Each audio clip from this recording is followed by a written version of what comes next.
Hi guys, welcome back to another video. അപ്പോൾ ഇന്നത്തെ വീഡിയോയിൽ നമ്മൾ ഡിസ്കസ് ചെയ്യാൻ പോകുന്നത് എന്താണെന്ന് വെച്ചാൽ വെബ് സോക്കറ്റ്സിനെ പറ്റിയിട്ടാണ്. Okay, web sockets. ഓക്കെ, അപ്പോൾ നമ്മളിന്ന് ഡിസ്കസ് ചെയ്യാൻ പോകുന്നത് വെബ് സോക്കറ്റിനെ പറ്റിയിട്ടാണ്.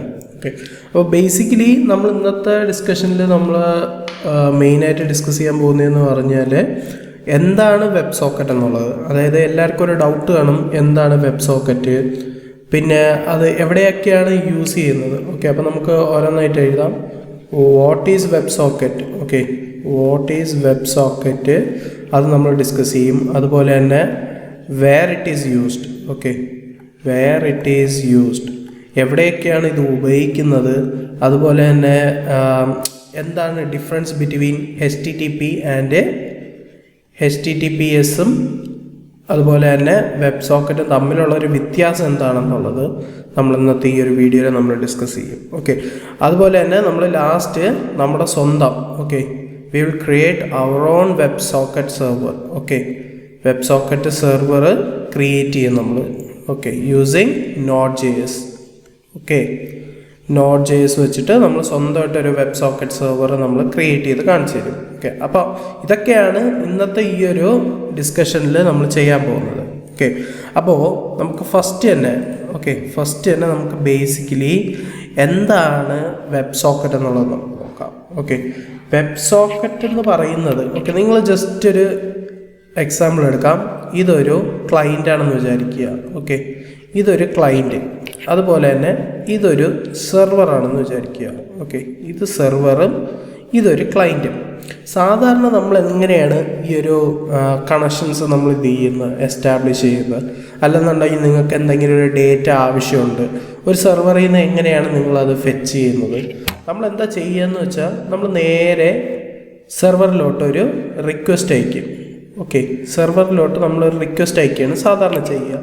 അതുപോലെ തന്നെ ഈ ഒരു റിക്വസ്റ്റ് സെർവറിന് കിട്ടിയതിന് ശേഷം, ഞാൻ എക്സ്റ്റെൻഡ് ചെയ്യാണ്, സെർവറിന് ഒരു റിക്വസ്റ്റ് കിട്ടിയതിന് ശേഷം, ഇതാണ് സെർവറിന് ഒരു റിക്വസ്റ്റ് കിട്ടിയിട്ട് അത് തിരിച്ചൊരു റെസ്പോൺസ് അയക്കും. ഓക്കെ, അതാണ് സാധാരണ നടക്കുന്ന ഒരു പ്രോസസ്സ് എന്ന് പറഞ്ഞാൽ. നമ്മളെ ക്ലയൻ്റ് എന്ന് പറയുന്നത് നമ്മളാണ്. നമ്മൾ സെർവറിലോട്ട് ഒരു റിക്വസ്റ്റ് അയക്കും, തിരിച്ച് ആ ഒരു സെർവർ നമുക്കൊരു റെസ്പോൺസ് ആയിട്ട് അയക്കും. ഇപ്പോൾ നിങ്ങളിപ്പോൾ ഒരു വെബ്സൈറ്റാണ് നിങ്ങൾ ആക്സസ് ചെയ്യാൻ നോക്കണമെങ്കിൽ, ഫോർ എക്സാമ്പിൾ ഇപ്പോൾ www.google.com ആണ് നിങ്ങൾ ആക്സസ് ചെയ്യാൻ നോക്കുന്നതെന്ന് വിചാരിച്ചോ. അപ്പോൾ ആദ്യം നിങ്ങളൊരു റിക്വസ്റ്റ് നിങ്ങൾ സെർവറിലോട്ട് കൊടുക്കും. അപ്പോൾ തിരിച്ച് സെർവർ എന്താണ് നിങ്ങൾക്ക് റെസ്പോൺസ് ആയിട്ട് തരുന്നത്? നിങ്ങൾക്ക് തരുന്ന ഒരു ഗൂഗിളിൻ്റെ ഇൻ്റർഫേസാണ് തരുന്നത്. ഓക്കെ, ഇവിടെ മറ്റേ സെർച്ച് ചെയ്യാൻ വേണ്ടിയിട്ടുള്ള സാധനം നിങ്ങൾക്ക് തരും. അപ്പോൾ ഇതാണ് ബേസിക്കലി HTTP റിക്വസ്റ്റിൽ നടക്കുന്നത്. ഓക്കെ, HTTP റിക്വസ്റ്റിൽ നടക്കുന്ന ഇതാണ്. ആദ്യം ഒരു റിക്വസ്റ്റ് സെർവറിലോട്ട് അയക്കും, തിരിച്ച് സെർവർ നമുക്ക് ക്ലയൻറ്റിനൊരു റെസ്പോൺസ് ആയിട്ട് അയക്കും. ഓക്കെ, ഇതാണ് ബേസിക്കലി നടക്കുന്ന കാര്യം എന്ന് പറഞ്ഞാൽ. അപ്പോൾ ഇവിടെ നിങ്ങൾ ഒരു കാര്യം നിങ്ങൾ ചിന്തിച്ചേ, ഇപ്പോൾ ഇവിടെ നിന്ന് ഒരു റിക്വസ്റ്റ് അയക്കുന്നു, തിരിച്ചൊരു റെസ്പോൺസ് തരുന്നു. ഓക്കെ, അപ്പോൾ ഈ ഒരു കേസ് എന്ന് പറയുന്നത് ഇതൊരു എന്താ പറയുക, യൂണി ഡയറക്ഷണൽ വേ ആണ്. ഓക്കെ, ഒരു യൂണി ഡയറക്ഷണൽ വേ ആണ് ഇതെന്ന് പറയുന്നത്. യൂണി ഡയറക്ഷണലാണ് HTTP റെസ്പോൺസ് എന്ന് പറയുന്നത്. അതുപോലെ തന്നെ ഇതൊരു ഹാഫ് ഡ്യൂപ്ലെക്സ് മെത്തേഡാണ്. ഹാഫ് ഡ്യൂപ്ലെക്സ് മെത്തേഡ് എന്താണെന്നൊക്കെ എന്നുള്ളത് നിങ്ങൾ കുറച്ചും കൂടെ ഇൻഡെപ്ത് ആയിട്ട് കോൺസെപ്റ്റ്സ് പഠിക്കുമ്പോൾ നിങ്ങൾക്ക് മനസ്സിലാവും. ഹാഫ് ഡ്യൂപ്ലെക്സ് എന്താണ്, ഫുൾ ഡ്യൂപ്ലെക്സ് മോഡ് എന്താണ് എന്നുള്ള കാര്യങ്ങളല്ല. ഇതൊക്കെ എൻജിനീയറിങ്ങിൻ്റെ അകത്ത് ഇൻഡെപ്ത് വരുന്ന കോൺസെപ്റ്റ്സ് ആണ്. ഹാഫ് ഡ്യൂപ്ലെക്സ്, ഫുൾ ഡ്യൂപ്ലെക്സ് അല്ല. ഓക്കെ, അപ്പോൾ നിങ്ങൾ ബേസിക്കലി ഇത്രയും മാത്രം നിങ്ങൾ അറിഞ്ഞു വെച്ചിരുന്നാൽ മതി. ക്ലയൻറ്റ് സെർവറിലോട്ട് റിക്വസ്റ്റ് അയക്കുകയാണെന്നുണ്ടെങ്കിൽ അതൊരു യൂണി ഡയറക്ഷണൽ വേ ആണ്. നിങ്ങളിവിടെ കണ്ടോ, ഈ ഒരു റിക്വസ്റ്റ് ഇവിടെ നിന്ന് അങ്ങോട്ട് അയക്കുന്നു, അതുപോലെ തന്നെ തിരിച്ച് റെസ്പോൺസ് അയക്കുന്നു. അതാണ് ബേസിക്കലി ഇവിടെ സംഭവിക്കുന്നത്. അതൊരു യൂണി ഡയറക്ഷണൽ വേ ആണ്. കാരണം നമ്മൾ അങ്ങോട്ട് റിക്വസ്റ്റ് മാത്രമേ അയക്കുന്നുള്ളൂ, തിരിച്ച് അതാണെന്നുണ്ടെങ്കിൽ റെസ്പോൺസ് മാത്രമേ അയക്കുന്നുള്ളൂ. ഇത് രണ്ടും ഒരേ രീതിയിൽ ഉണ്ടെന്നുണ്ടെങ്കിൽ മാത്രം, അതായത് നിങ്ങൾ ഇങ്ങനെയാണ് റിക്വസ്റ്റ് അയക്കുന്നത്, തിരിച്ച് ഇങ്ങനെയാണ് റെസ്പോൺസ് വരുന്നതെന്നുണ്ടെങ്കിൽ മാത്രം അതൊരു ബൈ ഡയറക്ഷണൽ വേ ആവുള്ളൂ. ഓക്കെ, ബൈ ഡയറക്ഷണൽ വേയും. അപ്പോൾ അത് വരുമ്പോഴത്തേക്ക് ഇതെന്താവും, ഈ ഹാഫ് എന്നുള്ളത് ഫുൾ ആവും, അത് ഫുൾ ഡ്യൂപ്ലെക്സ് മോഡാവും. ഓക്കെ, അപ്പോൾ ബേസിക്കലി വെബ് സോക്കറ്റ്സ് എന്താണ് ചെയ്യുന്നതെന്ന് പറഞ്ഞാൽ, it is a bidirectional വേയുമാണ് അല്ലെന്നുണ്ടെങ്കിൽ അതിന് നമുക്ക് ഫുൾ ഡ്യൂപ്ലെക്സ് മോഡാണെന്നും പറയാം. കാരണം നമ്മൾ റിക്വസ്റ്റ് അയക്കുന്നത് റെസ്പോൺസ് വരുന്ന എല്ലാം ഒരേ കണക്ഷൻസിലാണ്. ഓക്കെ, ഇതാണ് ബേസിക്കലി വെബ് സോക്കറ്റും വെബ് സോക്കറ്റ് സെർവറും HTTPയും തമ്മിലുള്ള ഒരു വ്യത്യാസം എന്ന് പറയുന്നത്. ഇതാണ് നമ്മളെ ക്ലൈൻറ്റ്. ഓക്കെ, ക്ലൈൻറ്റ് അതുപോലെ തന്നെ ഇതൊരു സെർവർ. ഓക്കെ, അപ്പോൾ ഞാൻ നേരത്തെ പറഞ്ഞു ഇതൊരു ബൈ ഡയറക്ഷണൽ വേ ആണ്. ബൈ ഡയറക്ഷണൽ അതുപോലെ തന്നെ ഫുൾ ഡ്യൂപ്ലെക്സ് ആണ്. ഓക്കെ, അപ്പോൾ നേരത്തെ കേസിലെന്ന് പറഞ്ഞാൽ 2 ആരോസ് ആണ് വരുന്നത്. അതായത് നമ്മൾ റിക്വസ്റ്റ് അയക്കും, തിരിച്ച് റെസ്പോൺസ് വരും. പക്ഷേ ഈ ഒരു കേസിൽ ഇങ്ങനെയാണ് വരുന്നത്. ഇതിനെ വെബ് സോക്കറ്റ്സ് എന്ന് പറയും. ഓക്കെ, സോ ബേസിക്കലി എന്താണ് സംഭവിക്കുന്നതെന്ന് വെച്ചാൽ you don't need to send any request to get back the data from server. Okay, നിങ്ങളൊരു റിക്വസ്റ്റ് അയക്കണമെന്നില്ല. ഈ ഒരു വെബ് സോക്കറ്റ്സ് ഇതാണ് നിങ്ങൾ യൂസ് ചെയ്യുന്നുണ്ടെങ്കിൽ, ആ ഒരു സർവീസാണ് യൂസ് ചെയ്യുന്നുണ്ടെങ്കിൽ നിങ്ങളൊരു റിക്വസ്റ്റ് അയക്കണമെന്നുമില്ല ഒരു സെർവറിന് തിരിച്ച് റെസ്പോൺസ് അയക്കാൻ വേണ്ടിയിട്ട്. ഇല്ലെന്നുണ്ടെങ്കിൽ സെർവറിന് റെസ്പോൺസ് അയക്കാൻ സെർവറിന് ഒരു റിക്വസ്റ്റ് കിട്ടണമെന്നുമില്ല. അതാണ് ബേസിക്കലി സംഭവിക്കുന്നതെന്ന് പറഞ്ഞാൽ ഈ ഒരു വെബ് സോക്കറ്റ്സ് ആണ് യൂസ് ചെയ്യണമെന്നുണ്ടെങ്കിൽ. പിന്നെ ഇത് എവിടെയൊക്കെയാണ് യൂസ് ചെയ്യുന്നതെന്ന് വെച്ചാൽ, ഓക്കെ, ഇത് എവിടെയൊക്കെയാണ് നമ്മൾ ബേസിക്കലി ഈ ഒരു വെബ് സോക്കറ്റ്സ് യൂസ് ചെയ്യുന്നതെന്ന് പറഞ്ഞാൽ നിങ്ങൾക്ക് എല്ലാവർക്കും അറിയായിരിക്കും, റിയൽ ടൈം ആപ്ലിക്കേഷൻസിലാണ് കൂടുതലും യൂസ് ചെയ്യുന്നത്. ഓക്കെ, റിയൽ ടൈം ആപ്ലിക്കേഷൻസിലാണ് ഇത് ഏറ്റവും കൂടുതൽ യൂസ് ചെയ്യുന്നത്. അതായത് ഫോർ എക്സാമ്പിൾ ഒരു chat application, okay, chat app, അതുപോലെ തന്നെ ട്രേഡിങ്സ്, ഓക്കെ, ട്രേഡിങ് ചെയ്യുന്ന ആപ്ലിക്കേഷൻസ്, ഇതിലൊക്കെയാണ് കൂടുതൽ റിയൽ ടൈം ആപ്ലിക്കേഷൻസ് നമുക്ക് വേണ്ടത്. ഓക്കെ, ഈ റിയൽ ടൈം ആപ്ലിക്കേഷൻ ഉണ്ടെന്നുണ്ടെങ്കിൽ മാത്രമേ നമുക്ക് സ്പോണ്ടേനിയസ് ആയിട്ട് നമുക്ക് ഡേറ്റ വരുന്നത് നമുക്ക് റിസീവ് ചെയ്യാൻ പറ്റത്തുള്ളൂ. അതിപ്പോൾ നിങ്ങൾ വാട്സാപ്പിലാണെന്നുണ്ടെങ്കിൽ നിങ്ങളൊരു മെസ്സേജ് അയക്കുന്നു, തിരിച്ച് നിങ്ങൾക്ക് ഒരു റെസ്പോൺസ് കിട്ടുന്നു, നിങ്ങളുടെ ഫ്രണ്ട് തിരിച്ച് നിങ്ങൾക്ക് റിപ്ലൈ അയക്കുന്നു. ഇതെല്ലാം നിങ്ങളൊന്ന് ആലോചിച്ച് നോക്കിയേ. ഒരു HTTP റിക്വസ്റ്റ് അയച്ചു, തിരിച്ച് റെസ്പോണ്ട് ചെയ്യുകയാണെന്നുണ്ടെങ്കിൽ it would be taking a lot of time for it. Okay, അപ്പോൾ അതിന് ഏറ്റവും കൂടുതൽ ടൈം എടുക്കും. അപ്പോൾ അങ്ങനെ വരുന്ന സിനാരിയോസിൽ ഈ ഒരു വെബ് സോക്കറ്റ്സ് യൂസ് ചെയ്ത് കഴിഞ്ഞാൽ they don't need to send any HTTP request in order to get back the data. Okay, എപ്പോഴും നിങ്ങൾക്ക് HTTP റിക്വസ്റ്റ് നിങ്ങൾക്ക് അയക്കണമെന്നില്ല. അപ്പോൾ ഞാൻ ഇതിനൊരു സിമ്പിൾ എക്സാമ്പിൾ ഞാൻ നിങ്ങൾക്ക് ലൈവായിട്ട് കാണിച്ചു തരാം. ഒരു സിമ്പിൾ എക്സാമ്പിൾ ഞാൻ നിങ്ങൾക്ക് പറഞ്ഞു തരാം. ഓക്കെ, അപ്പോൾ ഞാൻ ഇവിടെ എടുത്തിരിക്കുന്ന ഒരു സൈറ്റ് എന്ന് പറഞ്ഞാൽ Burrows.com എന്ന് പറയുന്ന ഒരു സൈറ്റാണ്. ഓക്കെ, അപ്പോൾ ഇവിടെ നിങ്ങൾക്ക് കണ്ടാൽ അറിയാം. ഓക്കെ, ഇവിടെ നിങ്ങൾ നോക്ക്, SSE index, crude oil, US, ഇതെല്ലാം ചേഞ്ച് ആയിക്കൊണ്ടിരിക്കുന്നുണ്ടോ? ഇതെല്ലാം ഇങ്ങനെ ചേഞ്ച് ആയിക്കൊണ്ടേയിരിക്കുന്ന ഡേറ്റാസാണ്. എന്തുകൊണ്ട് ഇത് ചേഞ്ച് ആയിരിക്കുന്നതെന്ന് വെച്ചാൽ it is just using web sockets, not at all using HTTP request. Okay, HTTP request അല്ല ഇവിടെ യൂസ് ചെയ്യുന്നത്, ഇവിടെ വെബ് സോക്കറ്റ്സ് ആണ് യൂസ് ചെയ്യുന്നത്. അപ്പോൾ ഇത് വെബ് സോക്കറ്റ്സ് ആണ് യൂസ് ചെയ്യണമെന്ന് എങ്ങനെ നിങ്ങൾക്ക് പ്രൂവ് ചെയ്യാം? അതെങ്ങനെ നിങ്ങൾക്ക് അറിയാമെന്ന് ചെയ്യേണ്ട ഒരു പരിപാടി എന്ന് പറഞ്ഞാൽ Ctrl+Shift+I അടിക്കുക. ഓക്കെ, Ctrl+Shift+I അടിക്കുമ്പോഴത്തേക്ക് നിങ്ങൾക്ക് ഇവിടെ കുറേ ടാബ്സ് വരും. അതിൽ നിങ്ങൾ നെറ്റ്വർക്ക് ടാബ് എടുക്കുക. ഓക്കെ, ഈ ഒരു നെറ്റ്വർക്ക് ടാബിൽ ഇവിടെ WS എന്ന് പറയുന്ന സാധനമുണ്ട്, അതായത് വെബ് സോക്കറ്റ്. ഓക്കെ, ഈ ഒരു വെബ് സോക്കറ്റിൽ ഞാൻ ഇവിടെ ക്ലിക്ക് ചെയ്യുമ്പോൾ കണ്ടോ ഇവിടെ വരുന്ന ചേഞ്ച്, ഇവിടെ ഒരു കണക്ഷൻ റിക്വസ്റ്റ് വരും. ഓക്കെ, ആ ഒരു കണക്ഷൻ റിക്വസ്റ്റ് വന്നതിന് ശേഷം അതിലായിരിക്കും ഡേറ്റാസ് സെൻഡ് ആവുകയും റിസീവ് ചെയ്യുകയും ചെയ്യുന്നത്. ഓക്കെ, അപ്പോൾ ഞാനിത് ജസ്റ്റ് ഒന്ന് റിഫ്രഷ് ചെയ്യാം. അപ്പോൾ നിങ്ങൾക്ക് ഇവിടെ കാണാൻ പറ്റും ആ ഒരു request mode. Okay, just let us wait for some time.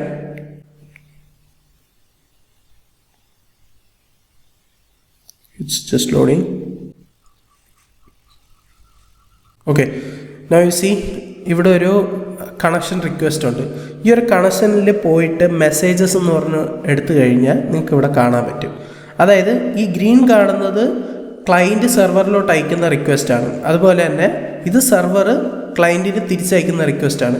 ഇവിടെ ഓരോ പ്രാവശ്യം HTTP റിക്വസ്റ്റ് അയക്കുന്നില്ല, ഒന്നും ചെയ്യുന്നില്ല. Since it is A web socket connection, നമുക്ക് ആവശ്യമുള്ള ഡേറ്റാസ് അങ്ങോട്ട് സെൻഡും ചെയ്യുന്നുണ്ട്, അതിന് ഇതായിട്ട് റെസ്പോൺസും തിരിച്ച് സെർവർ നമുക്ക് അയച്ചു തരുന്നുണ്ട്. ഓക്കെ, ഇതാണ് ഒരു സിമ്പിൾ എക്സാമ്പിൾ എന്ന് പറയുന്നത്. അപ്പോൾ നിങ്ങൾക്ക് ഇവിടെ കാണാം, ഇവിടെ ചേഞ്ചസ് വരുന്നത്, ഇവിടെ വരുന്ന വാല്യൂസ് ഇടയ്ക്കിടയ്ക്ക് ചേഞ്ച് ആവുന്ന കാണാം.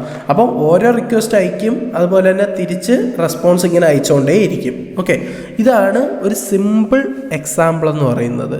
ഓക്കെ, ഇതേ സെയിം പ്രിൻസിപ്പിളിലാണ് നമ്മുടെ വാട്സാപ്പും ടെലഗ്രാമും അതുപോലെ തന്നെ നമ്മുടെ മൾട്ടിപ്ലെയർ ഗെയിംസായ ഫോർട്ട്നൈറ്റ് സീരീസും നമ്മുടെ ഫ്രീ ഫയറും അതുപോലെ തന്നെ പബ്ജിയും ഈ പറയുന്ന എല്ലാ ഗെയിംസും വർക്ക് ചെയ്യുന്ന ഈ ഒരു വെബ് സോക്കറ്റ്സ് മോഡലാണ്. ഓക്കെ, ഈ ഒരു വെബ് സോക്കറ്റ് മോഡൽ യൂസ് ചെയ്ത് കഴിഞ്ഞാൽ നമുക്ക് ഓരോ പ്രാവശ്യം നമുക്ക് സെർവറിലോട്ട് റിക്വസ്റ്റ് അയക്കുകയും വേണ്ട, അതിന് വേണ്ടി ടൈം എടുത്ത റെസ്പോൺസ് വേണ്ട, ആ ഒരു ഡിലേ നമുക്ക് മാറിക്കിട്ടും ഈ ഒരു വെബ് സോക്കറ്റ്സ് ആണ് യൂസ് ചെയ്യുന്നുണ്ടെങ്കിൽ.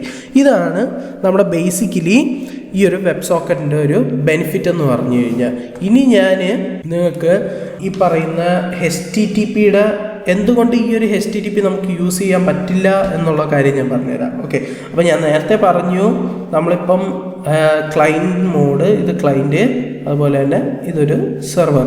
നമ്മൾ HTTP ആണ് അയക്കുന്നതെങ്കിൽ ഒരു യൂണിഡയറക്ഷണൽ വേ ആണെന്ന് ഞാൻ പറഞ്ഞു. ഓക്കെ, അതുപോലെ തന്നെ അതൊരു ഫുൾ ഡ്യൂപ്ലെക്സ് ആയിരിക്കില്ല, ഹാഫ് ഡ്യൂപ്ലെക്സ് മോഡായിരിക്കും. ഓക്കെ, അപ്പോൾ ഇനിഷ്യലി ഇവിടെ നമ്മൾ റിക്വസ്റ്റ് അയക്കുമ്പോൾ ഇവിടെ ഉണ്ടാവുന്ന ഒരു പ്രോട്ടോക്കോൾ എന്ന് പറഞ്ഞാൽ TCP പ്രോട്ടോക്കോളാണ്. അതായത് TCP പ്രോട്ടോക്കോൾ എന്ന് പറയുന്ന ഒരു നെറ്റ്വർക്ക് ലെയേഴ്സ്, നെറ്റ്വർക്ക്സിനെ കുറിച്ച് നിങ്ങൾ കൂടുതൽ പഠിക്കുമ്പോൾ നിങ്ങൾക്ക് മനസ്സിലാവും എന്താണ് ഈ TCP എന്നൊക്കെ പറയുന്നത്. ഓക്കെ, അപ്പോൾ റിക്വസ്റ്റ് അയക്കുമ്പോൾ നമ്മളൊരു TCP പ്രോട്ടോക്കോളിലാണ് അയക്കുന്നത്.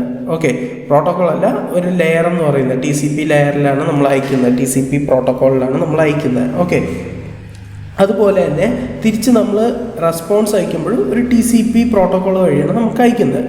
ഈ ഒരു HTTP റിക്വസ്റ്റ് നമ്മൾ അയക്കുമ്പോൾ TCP വഴിയാണ് പോകുന്നത്. ഓക്കെ, അപ്പോൾ ഈ TCP അങ്ങോട്ട് പോവുകയും തിരിച്ച് ഒരു TCP റിക്വസ്റ്റ് വരുമ്പോഴത്തേക്ക് ആ ഒരു കംപ്ലീറ്റ് സൈക്കിൾ ആവും. ഓക്കെ, ഒരു 1 സൈക്കിൾ അത് കംപ്ലീറ്റ് ആവും.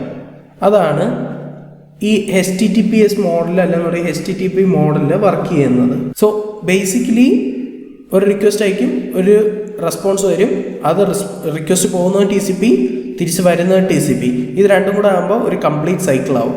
ഓക്കെ, അതിനുശേഷം നമുക്ക് നോക്കേണ്ട ഒരു കാര്യം എന്ന് പറഞ്ഞാൽ നമുക്കിപ്പം ഫോർ എക്സാമ്പിൾ നമുക്ക് എന്തുകൊണ്ട് HTTP യൂസ് ചെയ്തുകൂടാന്ന് നമ്മൾ ചോദിച്ചു കഴിഞ്ഞാൽ നമുക്ക് പറയാൻ പറ്റും. ഒരു കാര്യം പറയാൻ പറ്റുന്നതെന്ന് പറഞ്ഞാൽ നമ്മൾ ഫ്രീക്വൻ്റ് ആയിട്ട് റിക്വസ്റ്റ് അയച്ചുകൊണ്ടേയിരിക്കണം. ഓക്കെ, ഇതിപ്പം ക്ലൈൻറ്റ്, ഇതിപ്പം സെർവറാണെന്ന് വിചാരിച്ചോ, നമ്മൾ ഫ്രീക്വൻ്റ് ആയിട്ട് നമുക്കിപ്പം ഫോർ എക്സാമ്പിൾ ട്രേഡിങ് ആപ്പാണെന്നുണ്ടെങ്കിൽ ഫ്രീക്വൻ്റ് ആയിട്ട് റിക്വസ്റ്റ് അയച്ചുകൊണ്ടേ ഇരിക്കണം.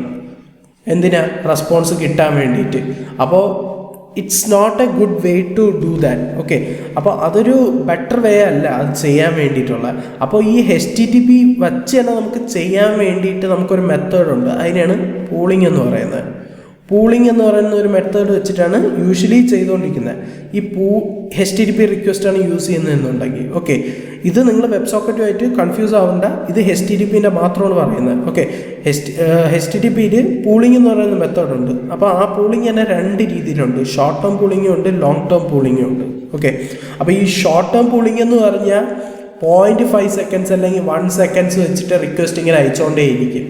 അതെനിക്ക് തോന്നുന്നില്ല it's a better way to do that. Okay, അപ്പോൾ അത് 0.5 സെക്കൻഡ്സ് വെച്ച് ഓരോ പ്രാവശ്യം റിക്വസ്റ്റ് അയക്കുന്ന ഒരു ബെറ്റർ വേ അല്ല.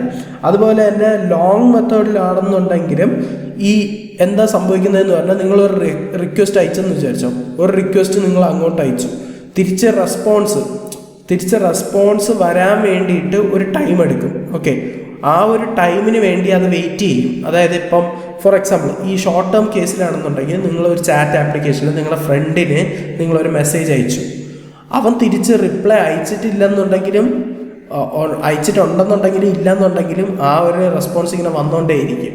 അപ്പോൾ അതൊരു എംപ്റ്റി റിസൾട്ടായിട്ടാണ് വരുന്നത്, റെസ്പോൺസായിട്ടാണ് വരുന്നത്. അപ്പോൾ അതൊരു ബെറ്റർ വേ അല്ല. അടുത്ത് ഈ കേസിലാണെന്നുണ്ടെങ്കിൽ അവന് വരുന്ന റെസ്പോൺസിന് വേണ്ടി നമ്മൾ വെയിറ്റ് ചെയ്യും. ഈ ലോങ് ടേം പൂളിങ്ങിലാണെങ്കിൽ നിങ്ങളൊരു മെസ്സേജ് അയച്ചു, തിരിച്ചവൻ റിപ്ലൈ തരാൻ വേണ്ടി ടൈം എടുക്കുന്നുണ്ടെങ്കിൽ അത് വെയിറ്റ് ചെയ്യും. പക്ഷെ അവിടെ കണക്ഷൻ ടൈം ഔട്ട് എന്ന് പറയുന്ന ഒരു സംഭവമുണ്ട്, കണക്ഷൻ ടൈം ഔട്ടായി പോകും. ഓക്കെ, കണക്ഷൻ ടൈം ഔട്ടായി കഴിഞ്ഞാൽ പിന്നെ വീണ്ടും ആ കണക്ഷൻ ലോസ്റ്റ് ആയല്ലോ, പിന്നെ വീണ്ടും കണക്ഷൻ എസ്റ്റാബ്ലിഷ് ചെയ്യണം. അപ്പോൾ ഈ 2 മെത്തേഡും ഒരു നല്ലൊരു രീതി അല്ല. ഓക്കെ, പിന്നെ വേറൊരു മെത്തേഡ് വരുന്നതെന്ന് പറഞ്ഞാൽ SSE ആണ്. ഈ SSE എന്താണെന്ന് വെച്ചാൽ സെർവേഴ്സ് ആൻഡ് ഇവൻറ്റ്സ് എന്നാണ് അതിൻ്റെ അർത്ഥം. ഓക്കെ, സെർവേഴ്സ് ആൻഡ് ഇവൻറ്റ്സ് എന്ന് പറഞ്ഞു കഴിഞ്ഞാൽ ക്ലൈൻറ്റ്, സെർവർ. ഓക്കെ, ഈ സെർവർ മാത്രം നിങ്ങൾക്ക് സെർവറിന് റിക്വസ്റ്റ് കിട്ടിയാലും ഇല്ലെങ്കിലും അതിങ്ങനെ റെസ്പോൺസ് ഇങ്ങനെ അയച്ചുകൊണ്ടേയിരിക്കും. ഓക്കെ, അപ്പോൾ അതും ഒരു ബെറ്റർ വേ അല്ല. ഓക്കെ, അപ്പോൾ ഇത് യൂസ് ചെയ്യുന്ന കേസസ് എന്ന് പറഞ്ഞാൽ ബ്രോഡ്കാസ്റ്റിനൊക്കെയാണ്. Okay, broadcast message. ഇപ്പോൾ ഇൻസ്റ്റാഗ്രാമിൽ ബ്രോഡ്കാസ്റ്റ് മെസ്സേജ് ഉണ്ട്, അതുപോലെ തന്നെ നിങ്ങൾ ഇൻസ്റ്റാഗ്രാമിൽ ലൈവ് കാണുന്നുണ്ട്. അവിടെയൊക്കെ വന്നിട്ട് ഈ ഒരു രീതിയാണ് യൂസ് ചെയ്യുന്നത്. കാരണം വെച്ചാൽ സെർവർ ഇങ്ങനെ ഡേറ്റ സെൻഡ് ചെയ്തുകൊണ്ടേയിരിക്കും. ക്ലയൻറ്റിൻ്റെ സൈഡിൽ നിന്ന് റിക്വസ്റ്റ് ഇല്ലെന്നുണ്ടെങ്കിലും സെർവർ ഇങ്ങനെ സെൻഡ് ചെയ്തുകൊണ്ടേയിരിക്കും. ബ്രോഡ്കാസ്റ്റ്, ഇൻസ്റ്റാഗ്രാം ലൈവ്, ഇതെല്ലാം യൂസ് ചെയ്യുന്നതെന്ന് പറഞ്ഞാൽ SSE ആണ്. ഓക്കെ, സെർവർ സെൻഡ് ഇവൻറ്റ്സ് എന്ന് പറയും. ഓക്കെ, ഇത് രണ്ടും HTTPയിൽ വരുന്ന കാര്യമാണ്. ഓക്കെ, ഇനി നമുക്ക് വെബ് സോക്കറ്റ്സിലോട്ട് പോവാം. ഓക്കെ, വെബ് സോക്കറ്റിൽ ഞാൻ പറഞ്ഞ് ബൈ ഡയറക്ഷണലാണ്, അതുപോലെ തന്നെ അത് വന്നിട്ട് ഫുൾ ഡ്യൂപ്ലെക്സ് മോഡിലാണ് വർക്ക് ചെയ്യുന്നത്. ഓക്കെ, അപ്പം വെബ് സോക്കറ്റിൽ എങ്ങനെയാണ് വർക്ക് ചെയ്യുന്നതെന്ന് വെച്ചാൽ, ഓക്കെ, ഇതൊരു ക്ലയൻറ്റ്, ഇതൊരു സെർവർ. ഓക്കെ, ഞാൻ നേരത്തെ പറഞ്ഞ പോലെ ഇതിൻ്റെ ഇൻഡെപ്ത് കോൺസെപ്റ്റാണ് പറയുന്നത്. നേരത്തെ പറഞ്ഞതെന്ന് പറഞ്ഞാൽ റിക്വസ്റ്റും റെസ്പോൺസും ഒരേ ഇതിലായിരിക്കും വരുന്നത്. ഓക്കെ, ഇനി ഇതിൻ്റെ അണ്ടർഗ്രൗണ്ട് പ്രിൻസിപ്പിൾ എന്ന് പറഞ്ഞു കഴിഞ്ഞാൽ, ഇതിൻ്റെ അടിയിൽ എങ്ങനെയാണ് ഇത് വർക്ക് ചെയ്യുന്നതെന്ന് വെച്ച് കഴിഞ്ഞാൽ ഇങ്ങനെയാണ്. ആദ്യം ഒരു HTTP റിക്വസ്റ്റാണ് അയക്കുന്നത്. ഓക്കെ, ആദ്യം ഒരു HTTP റിക്വസ്റ്റ് അയക്കും, തിരിച്ചൊരു റെസ്പോൺസ് വരും. ഓക്കെ, തിരിച്ചൊരു റെസ്പോൺസ് വരും. ഇത് രണ്ടും കൂടെ ആകുമ്പോൾ ഒരു 2-way hand shake mode set ചെയ്യും. Okay, 2-way hand shake mode. 2-way hand shake മോഡാണ് നമ്മൾ ഫസ്റ്റ് സെറ്റ് ചെയ്യുന്നത്. വൺസ് ഇത് രണ്ട് സെറ്റായാൽ മാത്രമേ നമ്മൾ വെബ് സോക്കറ്റിൻ്റെ കണക്ഷൻ എസ്റ്റാബ്ലിഷ് ആവത്തുള്ളൂ. ഓക്കെ, അപ്പോൾ ഇതിൻ്റെ ഇൻഡെപ്തിലോട്ട് പോവുകയാണെങ്കിൽ ഇതാണ് ഇതിൻ്റെ വർക്കിംഗ് പ്രിൻസിപ്പിൾ. ആദ്യം ഒരു HTTP റിക്വസ്റ്റ് സെർവറിലോട്ട് സെൻഡ് ചെയ്യും. ആ സെർവർ തിരിച്ചൊരു റെസ്പോൺസ് ക്ലയൻറ്റ് അക്സെപ്റ്റ് ചെയ്താൽ മാത്രമേ ഒരു 2-way hand shake mode enable ആവുള്ളൂ. വൺസ് ഇറ്റ് ഈസ് എനേബിൾഡ്, നമ്മൾ അവിടെ വെബ് സോക്കറ്റിൻ്റെ എന്താ പറയുക, ഇത് എസ്റ്റാബ്ലിഷ് ആവും, കണക്ഷൻ എസ്റ്റാബ്ലിഷ് ആവും. ഇതാണ് ഇതിൻ്റെ അണ്ടർ വേ ആയിട്ടുള്ള, ഇതിൻ്റെ ഇൻഡെപ്ത് ആയിട്ടുള്ള കോൺസെപ്റ്റ് എന്ന് പറഞ്ഞാൽ എങ്ങനെ ഇത് വർക്ക് ചെയ്യുന്നുള്ളതാണ്. ഓക്കെ, അപ്പോൾ അടുത്ത് ഞാൻ പറയാൻ പോകുന്നത്, നമുക്ക് ഒരു സ്വന്തമായിട്ടൊരു വെബ് സോക്കറ്റ് സെർവർ നമുക്ക് ഉണ്ടാക്കാം. ഓക്കെ, ഒരു സ്വന്തമായിട്ടൊരു വെബ് സോക്കറ്റ് സെർവർ എങ്ങനെ ഉണ്ടാക്കാമെന്ന് നമുക്ക് നോക്കാം. ഓക്കെ, അപ്പോൾ അതിന് വേണ്ടിയിട്ട് കുറച്ച് പണികളുണ്ട്, നമുക്ക് ചെയ്യാനുള്ള കുറച്ച് പണികളുണ്ട്. ഫസ്റ്റ് നമ്മൾ ചെയ്യേണ്ടതെന്ന് പറഞ്ഞാൽ, സാധാരണ ചെയ്യും പോലെ നമ്മളൊരു പുതിയൊരു ഫോൾഡർ ക്രിയേറ്റ് ചെയ്യുക. Okay, web sockets. ഓക്കെ, അപ്പോൾ ഞാനൊരു പുതിയൊരു ഫോൾഡർ ക്രിയേറ്റ് ചെയ്തു, ഇത് ഓപ്പൺ ചെയ്തു. ഇനി നമ്മൾ ഇത് VS കോഡിൽ നമ്മൾ ഓപ്പൺ ചെയ്യും. ഓക്കെ, അപ്പോൾ CMD ടൈപ്പ് ചെയ്യുക, എന്നിട്ട് കോഡ് സ്പേസ് ഡോട്ട്. ഓക്കെ, അപ്പം നമുക്ക് ഈ ഒരു ഫോൾഡർ ഓപ്പൺ ആയി വരും. ഇനി അടുത്ത പണി എന്താണെന്ന് വെച്ചാൽ, നമുക്ക് ആദ്യം 2 ഫോൾഡർ ക്രിയേറ്റ് ചെയ്തിടാം. ഓക്കെ, ഒന്ന് ക്ലയൻറ്റ് ഉണ്ടെന്ന് ഞാൻ പറഞ്ഞു, അതുപോലെ തന്നെ നമുക്കൊരു സെർവറും ഉണ്ട്. Okay, client server. നമ്മൾ പണി മൊത്തം ചെയ്യാൻ പോകുന്നത് ഈ സെർവർ സൈഡിലാണ്. ഓക്കെ, സെർവർ സൈഡിലാണ് നമ്മൾ പണി മൊത്തം ചെയ്യാൻ പോകുന്നത്. ഈ client side just an imaginary മാത്രമാണ്. ഇത് നമ്മൾ ചെയ്യാൻ പോകുന്നത് ഹോപ്സ്കോച്ച് വഴിയാണ്. ഓക്കെ, ഹോപ്സ്കോച്ച് എന്ന് പറയുന്നത് ഒരു API ടൂളാണ്, API ടെസ്റ്റിംഗ് ടൂളാണ്. ഹോപ്സ്കോച്ച് ഉണ്ട്, പോസ്റ്റ്മാൻ ഉണ്ട്. But instead here I will be using hopscotch. കാരണം എന്താണെന്ന് വെച്ചാൽ, നമ്മളെ കേരളയിലുള്ള ഒരാൾ തന്നെയാണ് അതിൻ്റെ ഫൗണ്ടർ, ലിയാസ് തോമസ് എന്ന് പറയുന്നത്. പുള്ളിയാണ് അതിൻ്റെ ഫൗണ്ടർ എന്ന് പറയുന്നത് ഹോപ്സ്കോച്ചിൻ്റെ. അപ്പോൾ അതുകൊണ്ടാണ് ഞാൻ ഹോപ്സ്കോച്ച് യൂസ് ചെയ്യാമെന്ന് വിചാരിച്ചത്. ഓക്കെ, അപ്പോൾ ഫസ്റ്റ് ഞാനിവിടെ ചെയ്യാൻ പോകുന്നത് ഒരു പുതിയൊരു ഫയൽ ഞാൻ ക്രിയേറ്റ് ചെയ്യാണ്. Okay, index.js. അപ്പോൾ ഈ index.js തന്നെ യൂസ് ചെയ്യണമെന്നൊന്നുമില്ല, you can use any other names as you like it. Okay, അപ്പോൾ index.js ഞാൻ ക്രിയേറ്റ് ചെയ്തു. ഇനി അടുത്ത പരിപാടി എന്ന് പറഞ്ഞാൽ, ഇവിടെ എനിക്ക് നോഡ് വെച്ചാണ് ഞാൻ ചെയ്യാൻ പോകുന്നത്, ഞാൻ നേരത്തെ പറഞ്ഞു. അപ്പോൾ ആദ്യം നോഡിൻ്റെ എന്താ പറയുക, ബേസ് ഫയൽസ് എല്ലാം ഇതിൻ്റെ അകത്ത് ഇനിഷ്യലൈസ് ചെയ്യണം. അപ്പോൾ അതിന് വേണ്ടി npm സ്പേസ് init-y അടിക്കുമ്പോഴത്തേക്കും നോഡിൻ്റെ കാര്യങ്ങളെല്ലാം ഇവിടെ ഇനിഷ്യലൈസ് ചെയ്ത് വരും. ഓക്കെ, കണ്ടോ, package.json ഫയൽ എല്ലാം ഇതിൻ്റെ അകത്ത് വന്നിട്ടുണ്ട്. ഇനി ഞാൻ ചെയ്യാൻ പോകുന്ന പരിപാടി എന്ന് പറഞ്ഞു കഴിഞ്ഞാൽ, ഇവിടെ എനിക്ക് ഈ പറഞ്ഞ എന്താ പറയുക, നമ്മുടെ വെബ് സോക്കറ്റ്സ് വേണമെന്ന് ഞാൻ പറഞ്ഞു.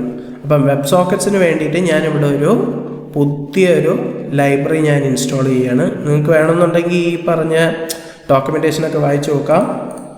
അപ്പോൾ ഇത് കോപ്പി ചെയ്തിട്ട് ഇവിടെ നമ്മൾ എന്ത് ചെയ്യുമ്പോഴത്തേക്കും നമ്മുടെ ഈ പറഞ്ഞ വെബ് സോക്കറ്റിൻ്റെ അകത്ത് നോഡിൽ ഇൻസ്റ്റാൾ ആവും. ഓക്കെ, അപ്പം ഇതിൻ്റെ അകത്ത് ഈ ഒരു എന്താ പറയുക വെബ് സോക്കറ്റ് ഇൻസ്റ്റാൾ ആയിട്ടുണ്ട് നോഡിൽ.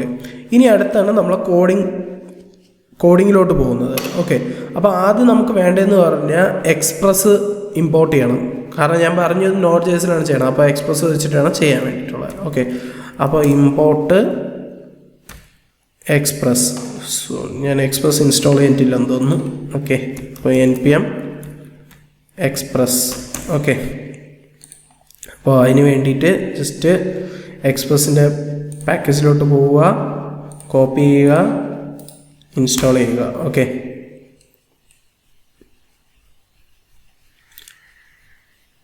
ഓക്കെ, അപ്പോൾ എക്സ്പ്രസ് ഇൻസ്റ്റാൾ ആയിട്ടുണ്ട്. ഇനി ഞാൻ import express from express. Okay, അപ്പോൾ ഞാൻ എക്സ്പ്രസ് ഇമ്പോർട്ട് ചെയ്തിട്ടുണ്ട്. അടുത്ത നമുക്ക് ഇമ്പോർട്ട് ചെയ്യേണ്ട പരിപാടി എന്ന് പറഞ്ഞാൽ വെബ് സോക്കറ്റ്സ് ആണ്. Okay, import web sockets from WS. Okay, നിങ്ങൾക്ക് ജാവാസ്ക്രിപ്റ്റ് പ്രോഗ്രാമിംഗ് അറിയില്ല എന്നുണ്ടെങ്കിൽ ജാവാസ്ക്രിപ്റ്റ് പ്രോഗ്രാമിങ്ങിൻ്റെ ഒരു ബേസിക് ട്യൂട്ടോറിയൽ ഞാൻ ഇട്ടിട്ടുണ്ട്, നിങ്ങൾക്കത് വാച്ച് ചെയ്യാം. അതിൻ്റെ അകത്ത് ബേസിക് ആയിട്ടുള്ള കാര്യങ്ങളെല്ലാം പറയുന്നുണ്ട്. ഓക്കെ, ഇനി അടുത്ത നമ്മളെ പരിപാടി എന്ന് പറഞ്ഞാൽ ഈ ഒരു ആപ്പ് ഇനിഷ്യലൈസ് ചെയ്യണം. അപ്പോൾ ആപ്പ് ഇനിഷ്യലൈസ് ചെയ്യാൻ നമ്മൾ ആദ്യം ഒരു വേരിയബിൾ ഡിക്ലെയർ ചെയ്യണം. കോൺസ്റ്റ് എന്ന് പറയുന്ന ആപ്പ് എന്ന് പറയുന്നത് ഞാൻ ഒരു വേരിയബിൾ ഡിക്ലെയർ ചെയ്തു. അതിൻ്റെ അകത്ത് ഞാൻ എക്സ്പ്രസ് ഞാൻ വിളിച്ചു. ഓക്കെ, എക്സ്പ്രസ് ഞാൻ വിളിച്ചു. അടുത്തതെന്ന് പറഞ്ഞാൽ നമുക്കൊരു പോർട്ട് വേണം. കാരണം ഈ ഒരു കണക്ഷൻസ് വർക്ക് ചെയ്യണമെന്നുണ്ടെങ്കിൽ നമുക്കൊരു പോർട്ട് ആവശ്യമാണ്. കോൺസ്റ്റ് പോർട്ട് എന്ന് പറയുന്നത് ഞാൻ 8080 എടുത്തു. ഓക്കെ, യൂഷ്വലി എല്ലാവരും 8080 ആണ് എടുക്കുന്നത്. നിങ്ങൾക്ക് പോർട്ട് 3000 എടുക്കാം. Anything you want you can take it. Okay, ആദ്യത്തെ ഒരു 2000 അകത്തുള്ള എടുക്കാതിരിക്കുന്നതായിരിക്കും നല്ലത്. കാരണം എന്ന് വെച്ചാൽ ഒരുപാട് സർവീസസ് അതിൻ്റെ അകത്ത് യൂസ് ചെയ്യുന്നുണ്ട്. അതുകൊണ്ട് ഗ്രേറ്റർ ദാൻ 2000 ആയിട്ടുള്ള പോർട്ട്സ് നിങ്ങൾക്ക് യൂസ് ചെയ്യാമെന്നുള്ളതാണ്. ഓക്കെ, ഇനി അടുത്ത പരിപാടി എന്ന് പറഞ്ഞാൽ ഞാൻ ഒരു സെർവർ ക്രിയേറ്റ് ചെയ്യണം. ഞാൻ നേരത്തെ പറഞ്ഞു നമുക്കിവിടെ ഒരു സെർവർ ഉണ്ടത്. അപ്പോൾ ഞാൻ ഒരു സെർവർ ക്രിയേറ്റ് ചെയ്യണം. ഓക്കെ, സെർവർ ഈക്വൽ ടു ഈ സെർവർ എന്താ ചെയ്യുന്നത്? നമ്മൾ ഈ ഒരു പോർട്ടിനെ ലിസൺ ആണ് ചെയ്യുന്നത്. ഓക്കെ, അപ്പം ആപ്പ് ഡോട്ട് ലിസൺ. ഈ ലിസൺ ചെയ്യുന്നതെന്ന് പറഞ്ഞാൽ എന്തിനെയാണ് ലിസൺ ചെയ്യുന്നത്? നമ്മൾ ഈ ഒരു പോർട്ടിനെയാണ് ലിസൺ ചെയ്യുന്നത്. ഓക്കെ, ഈ ഒരു പോർട്ട് നമ്മൾ ലിസൺ ചെയ്യും. Hence it is A port. അപ്പോൾ അതിനൊരു ഔട്ട്പുട്ട് ഡേറ്റ കാണും. അപ്പോൾ അതൊരു കോൾ ബാക്ക് ഫംഗ്ഷനാണ്. ഓക്കെ, കോൾ ബാക്ക് ഫംഗ്ഷൻ എഴുതേണ്ട ഇങ്ങനെയാണ്. ഒരു ആരോ ഫംഗ്ഷൻ ഇങ്ങനെ എഴുതിയിട്ട് ഇങ്ങനെ എഴുതുക. ഓക്കെ, എന്നിട്ട് നിങ്ങൾക്ക് ഇവിടെ ടൈപ്പ് ചെയ്ത് വയ്ക്കാം console.log സെർവർ ഈസ് റണ്ണിങ് എന്നോ സെർവർ ഈസ് ലിസണിങ് എന്നോ സെർവർ ഈസ് റണ്ണിങ്. ഓക്കെ, അപ്പം നമ്മൾ സെർവർ റൺ ചെയ്തുകൊണ്ടിരിക്കുകയാണ്. ഇനി ഇത് സേവ് ചെയ്ത് വയ്ക്കുക. അടുത്ത പരിപാടി എന്ന് പറഞ്ഞാൽ നമുക്ക് വെബ് സോക്കറ്റ് ഈ ഒരു സെർവറുമായിട്ട് കണക്ട് ചെയ്യണം. ഓക്കെ, അപ്പം വെബ് സോക്കറ്റ് കണക്ട് ചെയ്യാൻ വേണ്ടിയിട്ട് നമ്മൾ എന്ത് ചെയ്യും? ഒരു പുതിയൊരു വേരിയബിൾ എടുക്കും. ഞാൻ WSS വെബ് സോക്കറ്റ് സെർവർ എന്ന് പറഞ്ഞുകൊണ്ട് വിളിച്ചു. ഇതിനൊരു വെബ് സോക്കറ്റ് സെർവർ ആക്കി എടുക്കണ്ടേ? അപ്പോൾ അതിന് വേണ്ടിയിട്ടാണ് ഒരു വെബ് സോക്കറ്റ് സെർവർ ഞാൻ ഇനിഷ്യലൈസ് ചെയ്യണം. ഒരു കോൺസ്റ്റന്റ് വേരിയബിളിൽ ഞാൻ ഡിക്ലെയർ ചെയ്യുന്നു. Okay, new web socket server. ഈ സെർവറിൻ്റെ അകത്ത് നമ്മൾ എന്താണ് പാസ് ചെയ്യുന്നത്? നമ്മൾ പാസ് ചെയ്യാൻ പോകുന്നത് നമ്മൾ സെർവറിനെയാണ് പാസ് ചെയ്ത് കൊടുക്കുന്നത്. ഓക്കെ, ഈ സെർവർ നമ്മൾ വെബ് സോക്കറ്റായിട്ട് ഇനിഷ്യലൈസ് ചെയ്തു. ഇനി എന്താണ് ചെയ്യുന്നത്? ഇതിൻ്റെ അകത്ത് ഞാൻ പറഞ്ഞ റിക്വസ്റ്റും വരും റെസ്പോൺസും വരുമെന്ന്. അപ്പോൾ അതെങ്ങനെയാണ് വർക്ക് ചെയ്യുന്നത്? ഞാൻ എന്ത് ചെയ്യും? ഈ WSSൻ്റെ എടുത്തിട്ട് ഓൺ എന്ന് പറയുന്നൊരു ഫംഗ്ഷൻ ഉണ്ട്. അതിൻ്റെ അകത്ത് കണക്ഷൻ എന്ന് പറയുന്നൊരു സംഭവമുണ്ട്. കണക്ഷൻ വന്നിട്ടുണ്ടെന്നുണ്ടെങ്കിൽ നമുക്കൊരു എന്താ പറയുക, ഒരു കോൾ ബാക്ക് ഫംഗ്ഷൻ ഉണ്ട്. ഇവിടെ ഞാൻ WS എന്ന് എടുത്തു. നിങ്ങൾക്ക് എന്ത് വേണോ ഇവിടെ കൊടുക്കാൻ പറ്റും. ഓക്കെ, WSന് വരെ നിങ്ങൾക്ക് ഇഷ്ടമുള്ള വേരിയബിൾ കൊടുക്കാം. ഞാൻ വെബ് സോക്കറ്റ് എന്ന് പറഞ്ഞുകൊണ്ട് തന്നെ ഞാൻ കൊടുത്തു, WS എന്ന് കൊടുത്തു. അതൊരു കോൾ ബാക്ക് ഫംഗ്ഷനാണ്. അതെന്താ, നമ്മൾ കണക്ഷൻ എസ്റ്റാബ്ലിഷ് ആയിക്കഴിഞ്ഞാൽ എന്ത് ചെയ്യും? എസ്റ്റാബ്ലിഷ് ആയിക്കഴിഞ്ഞാൽ നമുക്ക് വരാൻ പോകുന്ന ഒരു കാര്യം എന്ന് പറഞ്ഞാൽ ഒരു മെസ്സേജാണ് വരാൻ പോകുന്നത്. ഓക്കെ, നമുക്കൊരു മെസ്സേജ് ഇങ്ങോട്ട് കിട്ടുമല്ലോ. ആ ഒരു മെസ്സേജ് നമ്മൾ ഇൻപുട്ട് എടുക്കണം. അപ്പോൾ അതിനെന്താ ചെയ്യണം? WS ഡോട്ട് ഓൺ എന്ന് പറയുന്ന മെത്തേഡിൻ്റെ അകത്ത് നമുക്ക് എന്ത് വരും? നമുക്കൊരു മെസ്സേജ് വരും. ഓക്കെ, ഈ ഒരു മെസ്സേജ് എന്താണ് അടുത്ത്, ഇതും ഒരു കോൾ ബാക്ക് ഫംഗ്ഷനാണ്. അവിടെ നമുക്ക് ഡേറ്റയാണ് വരുന്നത്, നമ്മൾ ക്ലയൻറ്റ് സൈഡിൽ നിന്ന് വരുന്ന ഒരു ഡേറ്റ ഉണ്ട്. ഓക്കെ, ആ ഡേറ്റ ഒരു കോൾ ബാക്ക് ഫംഗ്ഷനായിട്ട് എടുക്കണം. അതൊരു ആരോ ഫംഗ്ഷൻ്റെ അകത്ത് കയറ്റിയിട്ട് അതിന് ശേഷം കൺസോൾ ചെയ്യണം. ഓക്കെ, ആ ഒരു ഡേറ്റ എന്താണെന്നുള്ളത് നമുക്ക് കിട്ടണ്ടേ. അതായത് ഇപ്പം console.log ആ ഒരു ക്ലയൻറ്റ് സൈഡിൽ നിന്ന് എന്താണ് നമുക്ക് വരുന്നതെന്നുള്ളത് എടുക്കണം. ഓക്കെ, അപ്പം ഡേറ്റ ഫ്രം ക്ലയൻറ്റ് എന്ന് പറയുന്നത് എന്താണ്, ഡേറ്റയാണ്. ഓക്കെ, ഈ ഒരു ഡേറ്റ അപ്പം കണക്ഷൻ എസ്റ്റാബ്ലിഷ് ആയി കഴിഞ്ഞാൽ നമ്മളെ കണക്ഷനിൽ ഒരു മെസ്സേജ് വരും. ആ മെസ്സേജ് ക്ലയൻറ്റ് സൈഡിൽ നിന്ന് വരുന്ന ഒരു മെസ്സേജാണ്. അത് ഞാനിവിടെ പ്രിൻറ്റ് ചെയ്തു. ഇനി എനിക്ക് ഈ പറഞ്ഞ സെർവറിൽ നിന്ന് തിരിച്ച് ആ ഒരു ക്ലയൻറ്റിന് തിരിച്ച് മെസ്സേജ് പാസ് ചെയ്യണമെങ്കിൽ എന്ത് ചെയ്യും, ഞാൻ ws.send എന്ന് പറയുന്ന ഒരു ഫംഗ്ഷൻ യൂസ് ചെയ്യും. ആ ഫംഗ്ഷൻ്റെ അകത്ത് നമുക്ക് എന്താ പറയുക, നമുക്ക് ഇഷ്ടമുള്ള മെസ്സേജ് അയച്ചു വേണം, ഹായ് ഫ്രം കേരള. ഓക്കെ, അപ്പോൾ ഞാനിത് അയച്ചു. അങ്ങനെ ഈ പരിപാടി കംപ്ലീറ്റ് ആയി. ഓക്കെ, അങ്ങനെ നമ്മൾ ഫസ്റ്റ് വെബ് സോക്കറ്റിൻ്റെ സെർവർ നമ്മൾ ക്രിയേറ്റ് ചെയ്തിട്ടുണ്ട്. ഇനി ഇതിലെ പരിപാടി എന്താണ്, ഈ package.json എന്ന് പറയുന്ന ഒരു സംഭവത്തിൻ്റെ അകത്ത്, ഓക്കെ, package.json എന്ന് പറയുന്ന സംഭവത്തിൻ്റെ അകത്ത് ഒരു സാധനം കൂടെ നമ്മൾ ഇതിൻ്റെ അകത്ത് ആഡ് ചെയ്യണം. അതാണ് ടൈപ്പ് എന്ന് പറയുന്ന സാധനം. ഓക്കെ, ടൈപ്പ് എന്ന് പറയുന്ന സാധനം ആഡ് ചെയ്തിട്ട് മൊഡ്യൂൾ കൊടുക്കണം. ഓക്കെ, ഇതും കൂടെ നമ്മൾ ആഡ് ചെയ്തതിന് ശേഷം ഇതെങ്ങനെ റൺ ചെയ്യും, ഈ സെർവർ റൺ ചെയ്യാൻ വേണ്ടിയിട്ട് ഞാൻ നോഡ് സ്പേസ് index.js എന്ന് പറഞ്ഞുകൊണ്ട് വിചാരിച്ചു. ഓക്കെ, ഇപ്പോൾ ഇവിടെ ഒരു എറർ വന്ന് ഓക്കെ, ഇതെന്താണെന്ന് വെച്ച് കഴിഞ്ഞാൽ ഞാനിപ്പോൾ നിൽക്കുന്ന ഫോൾഡർ എന്ന് പറഞ്ഞാൽ വെബ് സോക്കറ്റ്സിൻ്റെ അകത്താണ്. നമുക്ക് സെർവറിൻ്റെ അകത്തോട്ട് കയറിയല്ലേ ഈ index.js ഫയൽ കിട്ടുള്ളൂ. അപ്പം സി ഡി സെർവർ. ഓക്കെ, എന്നിട്ട് നമ്മൾ ആ സെയിം കോഡ് നമ്മൾ റൺ ചെയ്യുക, നോഡ് index.js. ഓക്കെ, അപ്പോൾ ഇവിടെ നിങ്ങൾക്ക് കാണാം സെർവർ ഈസ് റണ്ണിങ്. അതെന്തുകൊണ്ടാണ് വന്നത്, നമ്മുടെ പോർട്ട് നമ്മൾ ഓപ്പൺ ചെയ്തു, സെർവർ ഈസ് ലിസണിങ്. അടുത്ത വെബ് സോക്കറ്റ് നമുക്ക് ക്രിയേറ്റ് ആയിട്ടുണ്ട്. അതിൻ്റെ അകത്ത് നമ്മൾ ക്ലയൻറ്റിൽ നിന്ന് ഒരു മെസ്സേജ് പാസ് ചെയ്ത് കഴിഞ്ഞാൽ അത് കൺസോൾ ആവും. തിരിച്ച് നമുക്ക് റിട്ടേൺ ആയിട്ട് ഹായ് ഫ്രം കേരള എന്ന് വെബ് സോക്കറ്റ് നമ്മൾ തിരിച്ച് റെസ്പോൺസും തരും. അപ്പോൾ ഇനി അടുത്ത് നമ്മൾ ചെയ്യേണ്ടതെന്ന് പറഞ്ഞാൽ ഞാൻ നേരെ ഹോപ്സ്കോച്ചിൻ്റെ അകത്തോട്ട് വന്നു. ഓക്കെ, ഹോപ്സ്കോച്ചിൻ്റെ അകത്ത് റിയൽ ടൈം എന്ന് പറയുന്ന ഒരു ഓപ്ഷൻ ഉണ്ട്. ഈ റിയൽ ടൈം എന്ന് പറയുന്ന ഓപ്ഷൻ്റെ അകത്ത് ഞാൻ ws://ലോക്കൽ host, okay, local host port 8080 ആണ് ഞാൻ യൂസ് ചെയ്തിരിക്കുന്നത്. ഓക്കെ, അപ്പോൾ ഇവിടെ നിങ്ങൾ നോക്കുമ്പോൾ നിങ്ങൾക്കറിയാം connected to ws local host 8080. കാരണം എന്തുകൊണ്ടാണ്, ഇവിടെ നമ്മളൊരു സെർവർ നമ്മൾ ക്രിയേറ്റ് ചെയ്തായിരുന്നു, 8080 ഇത് ഓപ്പണായി കിടക്കുകയാണ്. അപ്പോൾ ലോക്കൽ ഹോസ്റ്റിൽ ഇത് ഓപ്പണായി വരും. ഇനി ഞാൻ ചെയ്യാൻ പോകുന്ന കാര്യം എന്ന് പറഞ്ഞാൽ ഞാനിപ്പോൾ ഇവിടെ ഒരു മെസ്സേജ് അയക്കുകയാണ്. Okay, this is data, this is Akhil from client side. Okay, ഞാൻ ഇങ്ങനെ ഒരു മെസ്സേജ് ഞാൻ അയച്ചു. തിരിച്ചെനിക്ക് റെസ്പോൺസ് തന്നുണ്ടോ, ഹായ് ഫ്രം കേരള. ഓക്കെ, അപ്പോൾ ഇവിടെ നിങ്ങൾക്ക് നോക്കിക്കഴിഞ്ഞാൽ അറിയാം, ഇത് കണ്ടോ, ഇവിടെ ഞാനിവിടെ ഡേറ്റ പ്രിൻറ്റ് ചെയ്യാൻ നോക്കിയിട്ട് ഇവിടെ വന്നതെന്ന് പറഞ്ഞാൽ ഡേറ്റ ഫ്രം ക്ലയൻറ്റ് എന്ന് പറഞ്ഞു കഴിഞ്ഞാൽ ഇവിടെ വന്നത് ബഫർ രീതിയിലാണ്. കാരണം എന്താണെന്ന് വെച്ചാൽ നേരത്തെ സമയത്തിനാണെന്നുണ്ടെങ്കിൽ പണ്ടൊക്കെ ആയിരുന്നപ്പോഴത്തേക്കും ഡേറ്റ ആയിട്ട് തന്നെ വരുമായിരുന്നു. പക്ഷേ ഇപ്പോഴത്തത് വന്നിട്ട് ഈ പറഞ്ഞ ബഫർ രീതിയിലാണ് വരുന്നത്. ഇത് നിങ്ങൾക്ക് കാണണമെന്നുണ്ടെങ്കിൽ വേറെ ഒന്നുമില്ല, ജസ്റ്റ് ഇവിടെ പെർസെൻറ്റേജ് ഇട്ടിട്ട് എസ് അടിച്ചു കൊടുത്തിട്ട് സേവ് ചെയ്തിട്ട് വീണ്ടും നിങ്ങൾ ഒന്നും കൂടെ സേവ് ചെയ്തിട്ട് ഒന്നും കൂടെ നിങ്ങൾ ഇവിടെ ഒന്ന് സെൻഡ് ചെയ്ത് കഴിഞ്ഞാൽ, ഇപ്പോഴെന്നൊക്കെ ഒരു മിനിറ്റ് ഞാൻ ഇത് ഒന്നും കൂടെ റൺ ചെയ്ത് നോക്കട്ടെ. Okay, server is running. എന്നിട്ട് ഇവിടെ ഞാൻ ഡിസ്കണക്ട് ചെയ്തു, പിന്നെ ഇവിടെ കണക്റ്റ്, വീണ്ടും കണക്ഷൻ എസ്റ്റാബ്ലിഷ് ചെയ്തു. പിന്നെ this is Akhil from client side. Okay, അപ്പോൾ ഇവിടെ നിങ്ങൾക്ക് കാണാം this is Akhil from client side. അവിടെ ഡേറ്റ വന്നിട്ടുണ്ട്. തിരിച്ച് ഹായ് ഫ്രം കേരളയാണ് നമ്മളെ സെർവർ റെസ്പോണ്ട് ചെയ്തത്. ഓക്കെ, ഇനി ഇത് നിങ്ങൾക്ക് നേരത്തെ നമ്മൾ മറ്റേതിൽ കണ്ടതുപോലെ കാണാൻ വേണ്ടിയിട്ട് Ctrl+Shift+I അടിക്കുക, നെറ്റ്വർക്കിൽ വരിക, WS കൊടുക്കുക, ഡിസ്കണക്ട് ചെയ്തിട്ട് ഒന്നും കൂടെ കണക്ട് ചെയ്യുക. ഓക്കെ, കണക്ട് ചെയ്യുമ്പോൾ ഇവിടെ കണ്ടോ ലോക്കൽ ഹോസ്റ്റ് ഇവിടെ വന്നാണ്ടോ, ഈ മെസ്സേജിൻ്റെ അത് പോയി കഴിഞ്ഞാൽ നമ്മൾ അങ്ങോട്ട് ഡേറ്റ ഒന്നും ഇപ്പം സെൻഡ് ചെയ്തിട്ടില്ല.